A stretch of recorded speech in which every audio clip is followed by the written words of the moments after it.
Hello বন্ধুরা, আজ আমি বানাবো কাঁচা আমের টক ঝাল মিষ্টি টক। গরমকালের জন্য খুবই উপকারী আর অনবদ্য এর স্বাদ।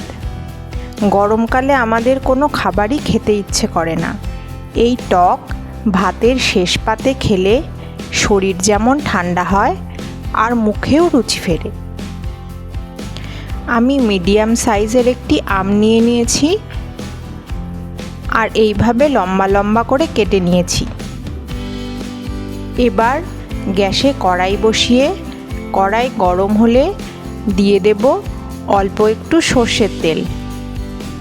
তেল গরম হলে দিয়ে দেব কাঁচা লঙ্কা আর গোটা সর্ষে ফোড়ন হিসেবে। ফোড়ন একটু নাড়াচাড়া করে দিয়ে দেব কেটে রাখা আমের টুকরোগুলি। তেলে আমের টুকরোগুলো ভালো করে নেড়েচেড়ে দিয়ে দেব স্বাদমতো লবণ আর অল্প হলুদ। তোমরা চাইলে হলুদ নাও দিতে পারো। এবার লবণ আর হলুদ দিয়ে আমটা 1 মিনিট মতো নাড়াচাড়া করে দিয়ে দেব 500 থেকে 600 ml মতো জল। এবার আঁচ বাড়িয়ে ঢাকা দিয়ে দেব জল ফোটার জন্য। জল ফোটার পর ঢাকা সরিয়ে দেখতে হবে ফেনা হয়েছে কিনা। এই আমে ফেনা হয়নি। অনেক আম ফোটার পর ফেনা হয়। ফেনা হলে ফেনাটা তুলে ফেলে দিতে হবে, নয়তো কষ ভাবটা থেকে যায়।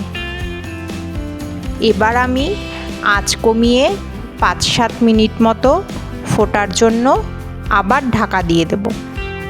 5-7 মিনিট পর ঢাকা সরিয়ে দিয়ে দেব 2 চামচ চিনি আর 4-5 চামচ মতো আখের গুড়ের গুঁড়ো। এখন সারা বছরই আখের গুড় বা গুড়ের গুঁড়ো কিনতে পাওয়া যায়। গুড় না থাকলে তোমরা চিনি দিয়েও করতে পারো। এবার টকের মধ্যে মিষ্টি মেশানোর পর আবার কম আঁচে বসিয়ে রাখবো 5-7 মিনিটের জন্য।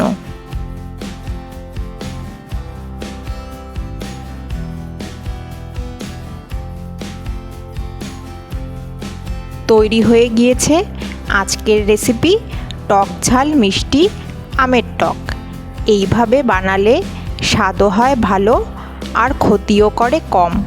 গরমকালের জন্য এই টক খুবই উপাদেয় একটি পদ।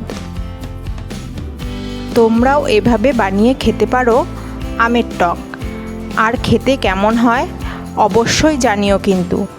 আর তোমাদের যদি আমার রান্না ভালো লেগে থাকে তাহলে অবশ্যই লাইক আর চ্যানেলটা সাবস্ক্রাইব করে দিও আর বেল আইকনটিও প্রেস করে দিও।